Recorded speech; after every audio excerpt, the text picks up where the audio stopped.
Nós vamos primeiro orar a Deus, vamos falar com o Senhor, amém?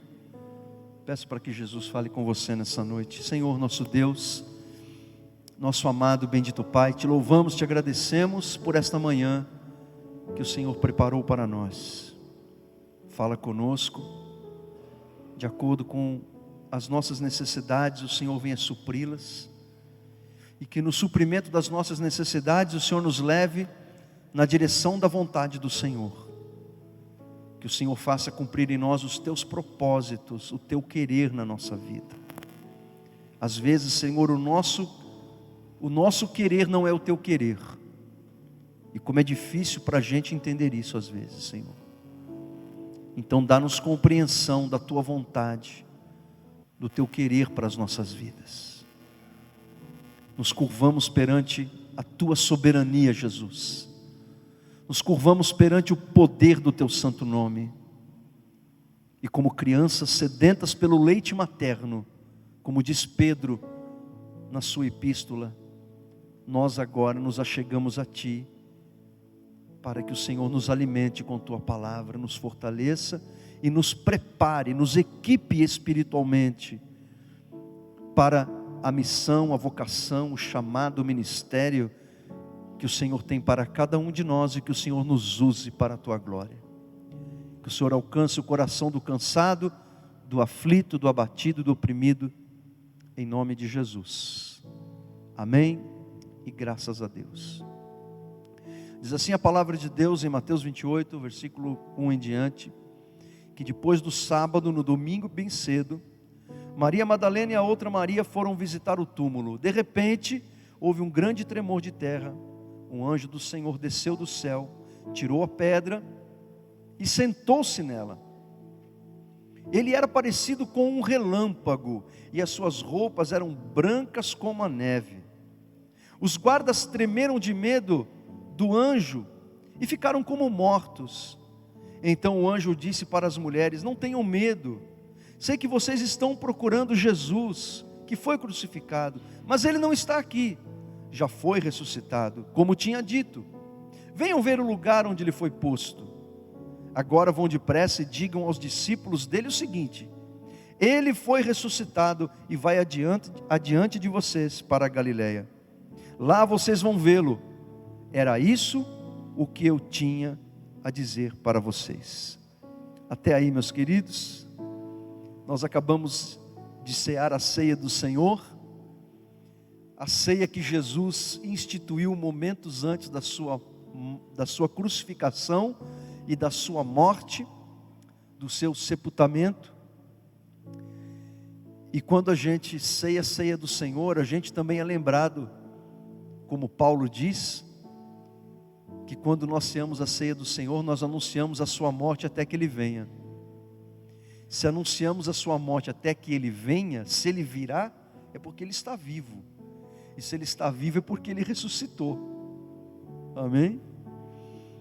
E é sobre isso que eu quero falar com você nessa noite, baseado nessa história que conta o episódio de quando Maria Madalena e a outra Maria foram visitar o túmulo de Jesus, no dia que ele ressuscitou. O coração delas, gente, estava cheio de tristeza pela morte de Jesus. O coração delas estava sangrando, mas elas não podiam imaginar que quando elas chegassem no túmulo de Jesus, para fazer ali os rituais judaicos de sepultamento, né, de colocar perfumes, ervas no corpo de Jesus, elas nem imaginavam quem que ia remover a pedra, porque era uma pedra de muitas toneladas, aquilo ali, e uma pedra muito pesada mesmo. Mulheres sozinhas não conseguiriam. Elas ficavam pensando: como que a gente vai fazer isso? E sem contar que havia o selo de Roma na pedra. A pessoa que removesse a pedra seria passível de morte. E elas não podiam imaginar que ao chegando lá no túmulo de Jesus, elas iriam se deparar com a notícia mais importante de todos os tempos. A notícia que iria mudar a história da humanidade. A notícia que ia mudar a história de todos nós. A notícia que iria mudar a minha história e a sua história. Ao chegarem ao túmulo, elas, para a surpresa dela, elas viram uma cena que jamais sairia da memória delas. A pedra removida, um anjo reluzente assentado sobre ela e os guardas fazendo de conta que estavam mortos, com medo daquele anjo maravilhoso que estava ali. Então elas ouviram o anjo dizer o seguinte para elas, lá nos versículos 5 e 6, que nós acabamos de ler: não tenham medo, sei que vocês estão procurando Jesus que foi crucificado. E esta frase é maravilhosa: mas ele não está aqui. Ele não está aqui. Você pode dizer para o vizinho que está do teu lado, dizer para ele: ele não estava lá. Diga aí para ele. E o anjo disse: ele ressuscitou como havia dito. Jesus havia dito isso por muitas vezes: eu vou ressuscitar, mas parece que isso não entrava no entendimento dos discípulos. Eles não conseguiam entender que isso ia acontecer. Por isso que o título dessa mensagem é exatamente esse: ele não está aqui. Passaram-se mais de 2000 anos, mas aquela notícia, ele não está mais aqui, ele ressuscitou, essa grande notícia, essa maravilhosa notícia, continua afetando a nossa vida até os dias de hoje. Continua afetando a vida das pessoas, o nosso relacionamento com Deus, e onde passaremos a nossa eternidade, onde estaremos para sempre com Deus, com Jesus o nosso Senhor. Jesus não está no túmulo, o túmulo de Jesus está vazio. Transmitiu àquelas mulheres muitas mensagens, e transmite para nós hoje também muitas mensagens, e eu quero compartilhar algumas dessas mensagens importantes com você. A primeira mensagem que o túmulo vazio de Jesus nos transmite é uma mensagem de boa nova, é uma mensagem de boas notícias. O anjo disse no versículo 6, ele não está aqui, ele ressuscitou como tinha dito. Sabe o que é muito interessante, irmãos? É que quando Jesus nasceu, na primeira vigília da noite do nascimento de Jesus, um anjo enviado por Deus apareceu a alguns pastores de ovelhas, lá em Belém, e aquele anjo disse para eles: não temais, eis que eu trago para vocês boa nova, eis que eu trago para vocês uma boa notícia de grande alegria, que será para todo o povo. Hoje nos nasceu na cidade de Davi o Salvador, que é Cristo o Senhor. Houve boas novas no nascimento de Jesus, e houve boas novas na sua ressurreição. A boa notícia não é por acaso que a palavra evangelho significa exatamente boa nova. Evangelho significa boa notícia. Os evangelhos testemunham que Jesus, lá em Mateus, capítulo 9, versículo 35, ele percorria todas as cidades e povoados, ensinando nas sinagogas, pregando o evangelho do reino, pregando a boa nova do reino, pregando as boas novas, as boas notícias do reino, e curando toda sorte de doenças e enfermidades.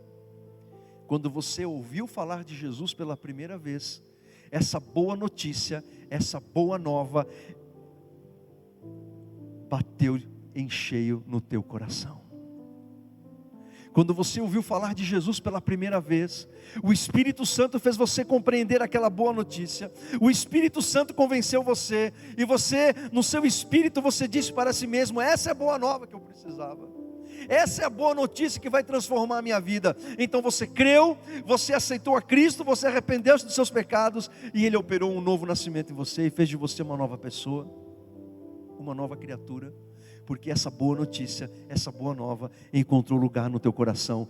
E se você está aqui nesta manhã e você ainda não abriu teu coração para essa boa nova, para essa boa notícia, que Jesus morreu no seu lugar para levar você para Ele, para tornar você dele a partir de hoje, eu convido você a abrir o teu coração para essa boa nova, porque essa boa nova é para você também. O túmulo vazio de Jesus é também uma mensagem de vida, e é uma mensagem de esperança. O anjo disse para aquelas mulheres: ressuscitou como tinha dito. Ressuscitou significa que ele estava morto e reviveu, estava morto e tornou a viver. significa que ele venceu a morte, significa que ele veio da morte para a vida. Jesus ressuscitou. A ressurreição de Jesus, meus irmãos, ela é tão importante. Mas ela é tão importante, que Paulo dá uma declaração aos romanos, que quando a gente lê, a gente fica espantado. Para a gente ter uma ideia da importância da ressurreição de Jesus para a nossa vida com Ele e para toda a nossa eternidade. Paulo escreveu o seguinte em 1 Coríntios 15, 14: e se Cristo não ressuscitou, é vã a nossa pregação e vã a vossa fé. Na linguagem de hoje, para a gente entender melhor, está assim traduzido essas palavras de Paulo: e se Cristo não foi ressuscitado, nós não temos nada para anunciar, e vocês não têm nada para crer. Em outras palavras, se Jesus não ressuscitou, irmãos, esse culto não faz o menor sentido. A minha mensagem não faz sentido. Vamos todos embora e vamos comer pastel na feira. Vamos fechar essas portas, vamos vender esse prédio. Nada fará mais sentido. Vamos colocar a Bíblia em qualquer outro lugar da nossa prateleira, como qualquer outro livro. Se Jesus não morreu para ressuscitar, e se Ele não ressuscitou, a nossa mensagem é vã. E nós estamos eternamente perdidos. A nossa fé é vã. A nossa fé não tem razão. A nossa fé nele não tem sentido.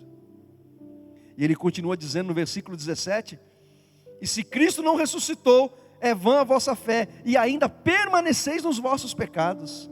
Na linguagem de hoje, se Cristo não foi ressuscitado, a fé que vocês têm é uma ilusão. Olha como a ressurreição de Jesus é tão importante. E a ressurreição de Jesus, gente, é um fato histórico. É um milagre, é um fato histórico, aconteceu. Paulo, escrevendo aos Coríntios, ele dá uma lista de quantas pessoas viram Jesus ressuscitado. Por 40 dias, desde a sua ressurreição, até 10 dias antes do Pentecoste, Jesus ele apareceu por várias vezes, após a sua morte e ressurreição. E se ele não ressuscitou, a fé que nós temos é uma ilusão. E vocês continuam perdidos nos seus pecados. Mas porque Jesus ressuscitou, irmãos, a nossa fé não é uma ilusão. Porque Jesus ressuscitou, não estamos mais perdidos dos nossos pecados. Porque Jesus ressuscitou, nós somos dele e estaremos para sempre com ele. Amém? O milagre da ressurreição de Jesus, irmãos, tem efeito espiritual na nossa vida. Você sabia? Agora, nesse momento. Paulo, escrevendo aos Efésios, ele diz que pela graça nós somos salvos, e juntamente com Ele, juntamente com Jesus, o Pai nos ressuscitou e nos fez assentar nos lugares celestiais em Cristo Jesus. Em outras palavras, o que Paulo está dizendo pelo Espírito Santo é que o mesmo poder que ressuscitou Jesus lá naquele túmulo é o mesmo poder que opera em nós o novo nascimento e nos ressuscita espiritualmente, nos fazendo passar da morte para a vida. Por isso que agora a morte não faz mais parte da sua vida, a morte espiritual, a separação entre você e Deus não existe mais, não tem mais efeito sobre você, porque o efeito que é sobre você agora é o efeito da cruz de Cristo mediante a sua fé nele, pela graça de Deus que te salvou. O que há agora em você não há mais morte espiritual, o que há agora em você é vida e vida eterna. Não foi isso que Jesus prometeu? Por isso que a mensagem do túmulo vazio é uma mensagem de vida e de esperança. Amém ou não amém? E quantas coisas na nossa vida Jesus ressuscita. Jesus não apenas ressuscitou a gente espiritualmente, a gente estava morto e Ele nos deu vida. E é só a primeira etapa do processo de Deus nessa transformação que vai acontecer. Primeiro quando a gente morrer, porque o corpo vai ficar, o espírito vai subir, vamos para o paraíso. E depois uma outra etapa no arrebatamento da igreja, que seremos glorificados, mas isso é um outro tema, para outra hora. Porque o plano de Deus é maravilhoso.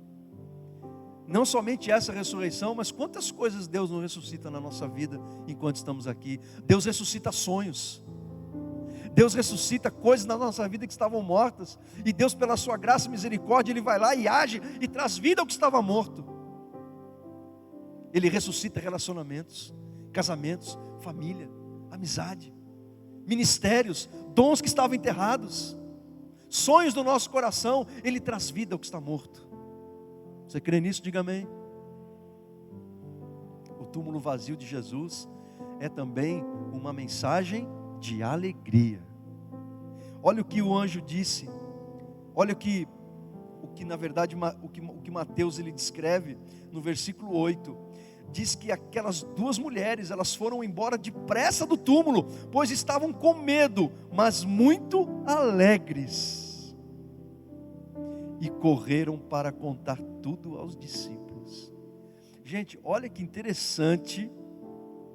Olha que interessante, isso que me chama atenção. E as emoções humanas, elas me chamam muito atenção. Os sentimentos e como isso afeta o nosso comportamento. E eu acho muito interessante essa narrativa de Mateus a respeito do que estava acontecendo dentro do coração daquelas mulheres.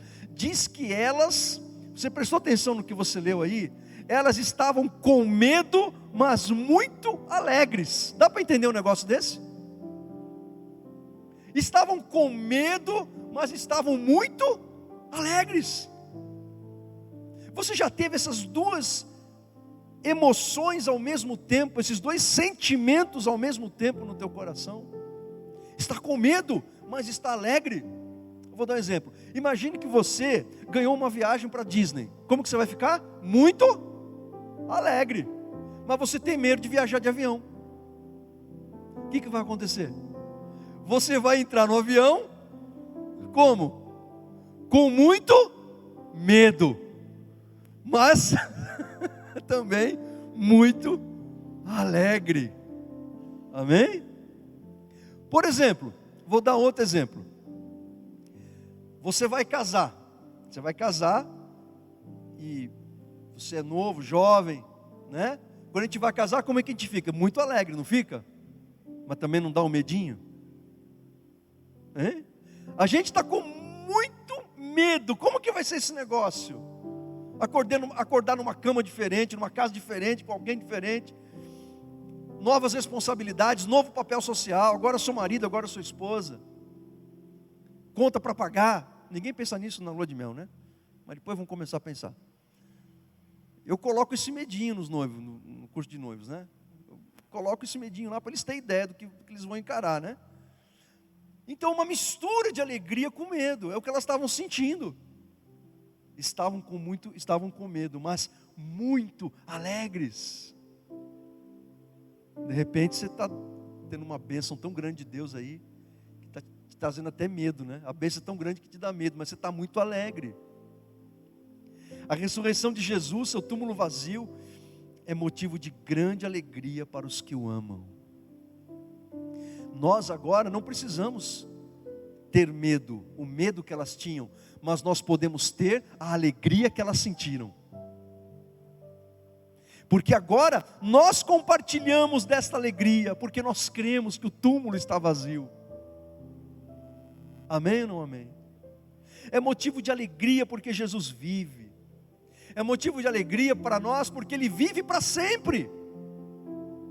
É motivo de alegria porque Deus nos deu a promessa que assim como Jesus ressuscitou, Ele, pelo mesmo poder, nos ressuscitará quando Ele vier buscar a sua igreja.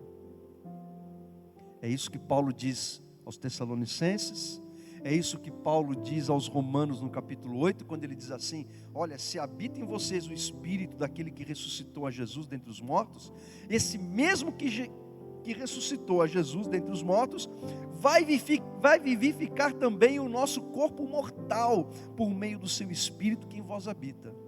Quando você lê esse texto lá em Romanos 8:11, talvez você não tenha muita compreensão do que Paulo está dizendo, mas Paulo está falando de um assunto escatológico, ele está falando de uma coisa que vai acontecer, porque Paulo não está falando da vivificação do Espírito, porque a vivificação do Espírito já aconteceu no novo nascimento. Ele está falando da vivificação do corpo. Se é a vivificação do corpo, ele está falando da glorificação, do milagre da glorificação que vai acontecendo no arrebatamento da igreja. O que é o milagre da glorificação? Jesus vai transformar o teu corpo num corpo semelhante ao que Jesus tem hoje na presença do Pai. Como diz o apóstolo João em 1 João capítulo 2, que quando Jesus se manifestar para nós, nós seremos semelhantes a Ele. Motivo de alegria, amém?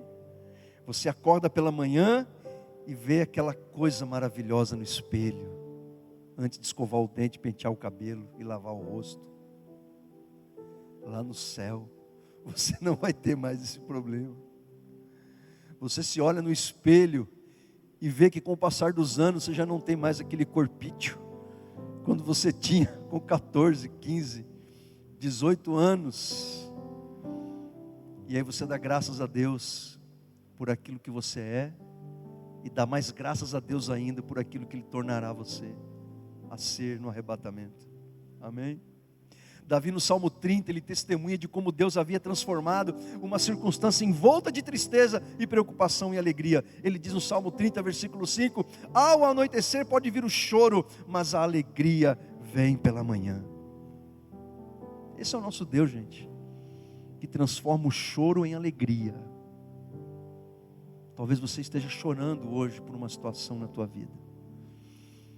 O Evangelho, quando entra na nossa vida, Ele nos faz vislumbrar a alegria do futuro e alegrias no presente. Ele pode transformar o teu choro hoje em alegria. Amém?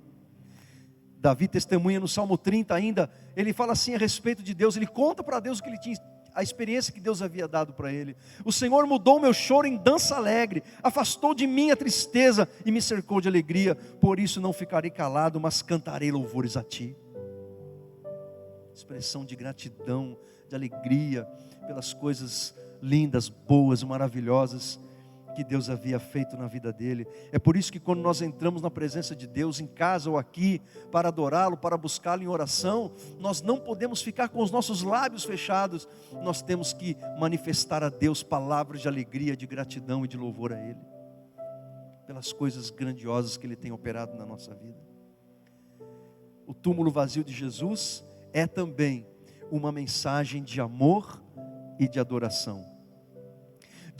Veja o que diz o versículo 9. De repente, Jesus se encontrou com elas e disse: que a paz esteja com vocês. Elas chegaram perto dele, abraçaram os seus pés e o adoraram. Olha que coisa linda, irmãos. Aquelas mulheres assim que viram que era Jesus, perceberam que era Jesus, elas foram na direção dele, abraçaram os seus pés e o adoraram. Sabe por quê? Porque a mensagem da ressurreição de Jesus é também uma mensagem de amor. É uma mensagem de amor porque nós o amamos. O amamos porque Ele ressuscitou. E é porque Ele ressuscitou que nós somos aceitos por Deus. Porque se Ele não tivesse ressuscitado, gente, nós não poderíamos ser aceitos por Deus, porque a obra dele não estaria completa. É isso que Paulo diz aos Romanos no capítulo 4, que Jesus foi entregue por causa das nossas transgressões, e preste atenção, e ressuscitou por causa da nossa justificação. Se Jesus não houvesse ressuscitado, a obra não estaria completa e nós não seríamos justificados por Deus. O que é justificado? Justificado é uma linguagem teológica que fala de como Deus, Ele nos livrou da condenação do pecado, da morte. Ou seja, a justificação significa que nós estamos livres de toda a culpa e de toda a condenação. É como se você estivesse devendo para a justiça humana e você não tivesse como pagar a sociedade por aquele delito. Imagine que a pena seria a pena de morte, e você está no corredor da morte, e aí chega um juiz, e ele faz o seguinte: olha, você não está devendo mais nada, a sua dívida para com a sociedade está paga, você não vai precisar morrer, você está livre. Foi isso que Jesus fez por nós. É isso que significa: justificados, pois, mediante a fé, temos paz para com Deus. Por isso que a ressurreição é uma mensagem de amor, porque Deus nos amou primeiro. Falei aqui na ceia do Senhor. A ceia é uma mensagem do amor de Deus. E se Jesus não houvesse ressuscitado, nós não poderíamos ser salvos. Ele nos amou primeiro. Ele entregou sua vida porque Ele nos ama. Ele ressuscitou porque Ele nos ama.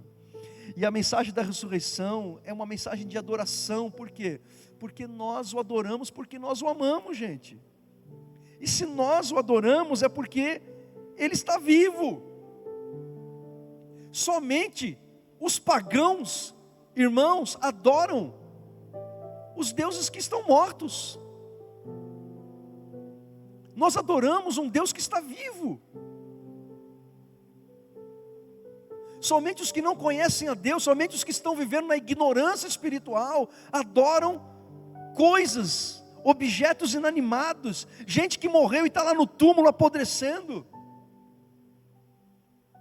Somente os que não conhecem a Deus estão adorando imagens de escultura que tem olhos, mas não veem, tem boca, mas não falam, tem ouvido, mas não ouvem, tem pés, mas não andam, tem mãos, mas não podem nos socorrer. Objetos de escultura, formas de homens e de animais, ou isso junto,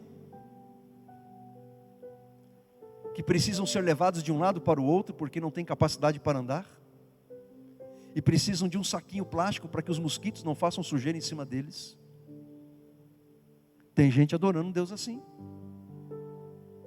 Mas o Deus que você adora é Ele que te leva, é Ele que te conduz.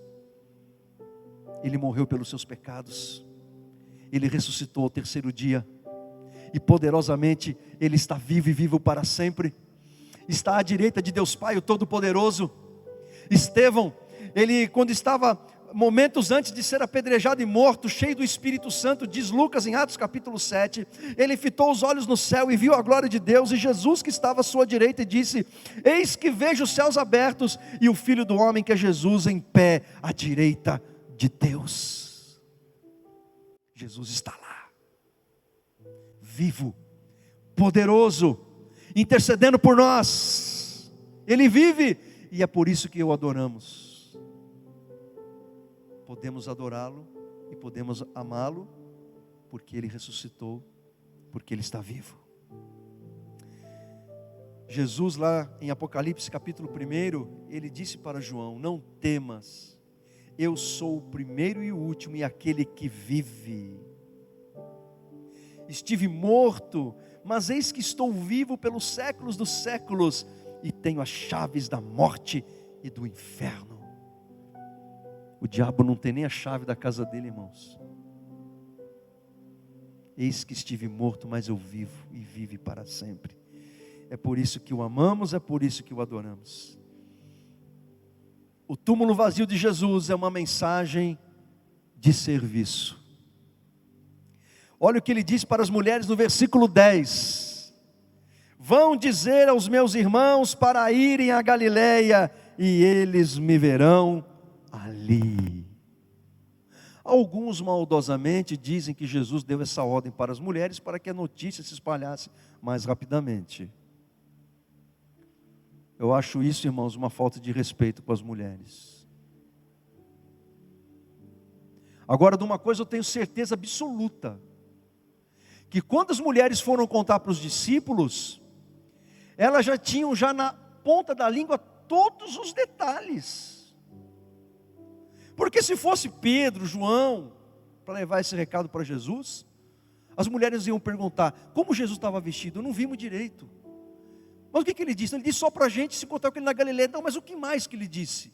Não, foi isso que ele falou. As mulheres diriam para Pedro e João: mas vocês não conversaram com ele?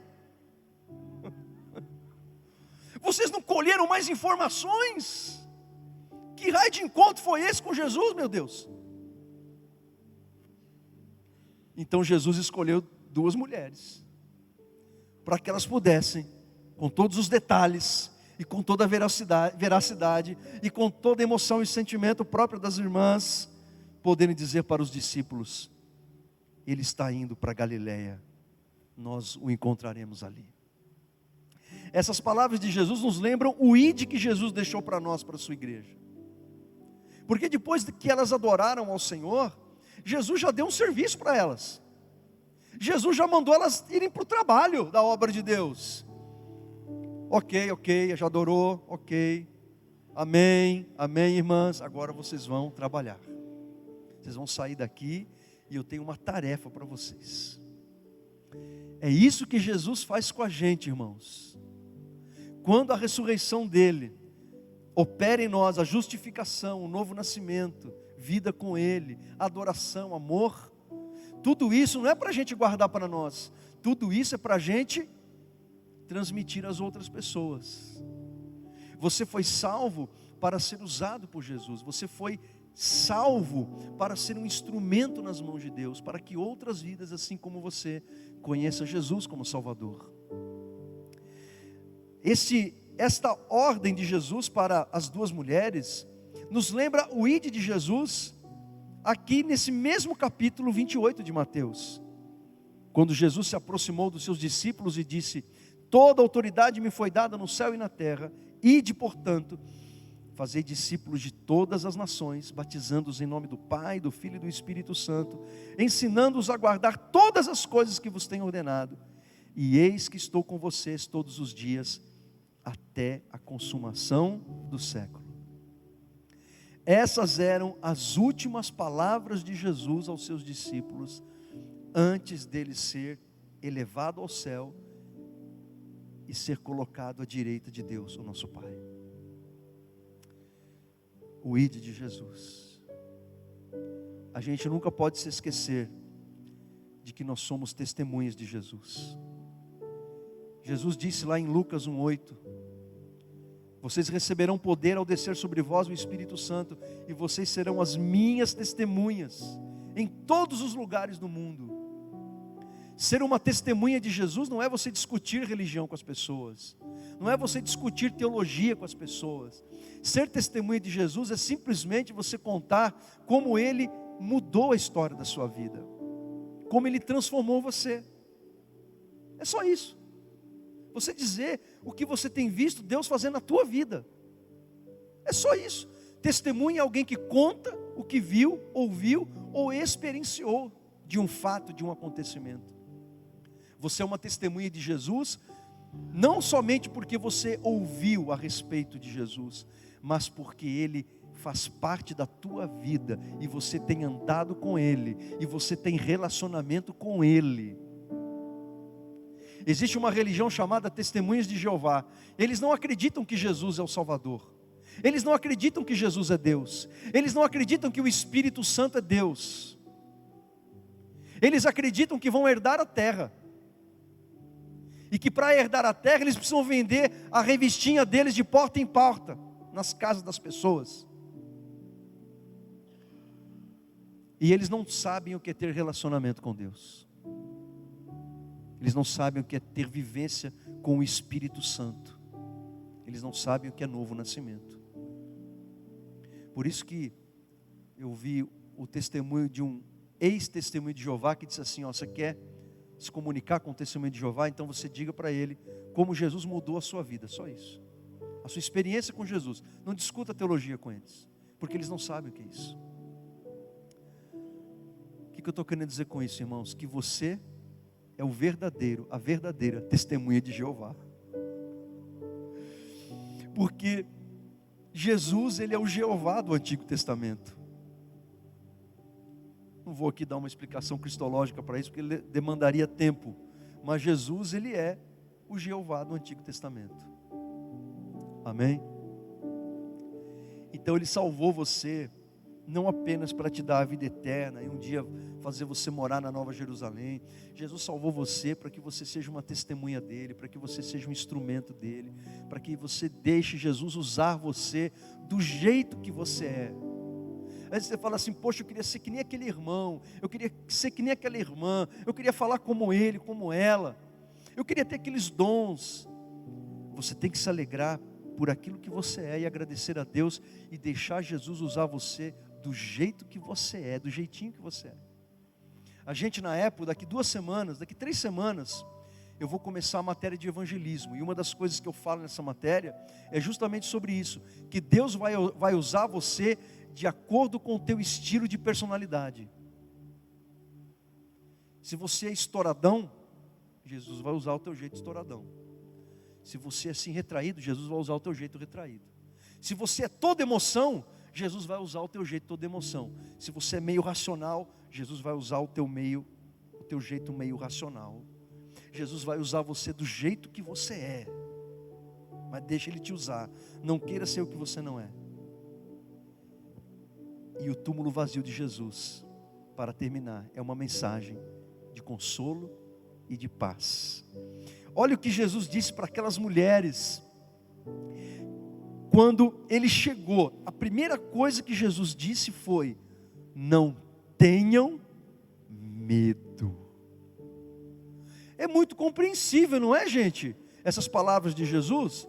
Porque imagine você num velório e o defunto fica em pé. O que você faria num velório e de repente, às 3 da manhã, está você e mais meia dúzia lá. Você resolveu consolar a família. Fala: vou ficar aqui. E aí de repente o defunto levanta, abre os olhos e olha para você e diz: bom dia, paz do Senhor. Ou ele vai dizer assim: por que eu voltei, meu Deus, estava tão bom lá. Ou: ainda bem que eu voltei, porque o negócio lá embaixo estava feio. Provavelmente Jesus tenha pensado que aquelas 2 mulheres ficariam espantadas ao se deparar com o homem ressuscitado, né, gente? Então Jesus disse: não tenham medo. E Jesus também sabia, irmãos, que aquelas mulheres estavam sofrendo demais. Jesus conhecia o coração delas.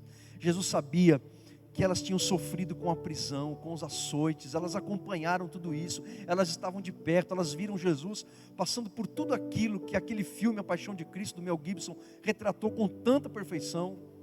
Aquelas mulheres viram todo o sofrimento de Jesus. A alma delas estava em frangalhos, o coração sangrando. Elas estavam emocionalmente devastadas por dentro. Uma mescla de sentimentos povoavam seus corações: tristeza, decepção, medo, pavor, morte, luto. E ao aparecer para elas, as primeiras palavras de Jesus foi: que a paz esteja com vocês. Não tenham medo.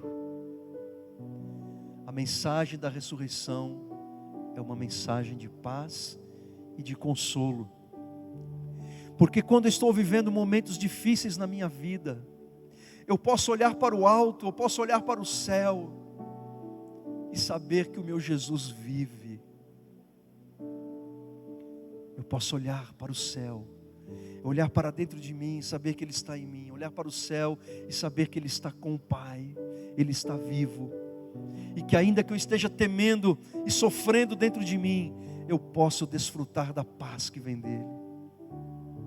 Eu posso olhar para Jesus pela fé e saber que eu não preciso permitir que o medo consuma a minha vida, mas que eu posso confiar nele, que eu posso descansar nele, porque Ele está vivo.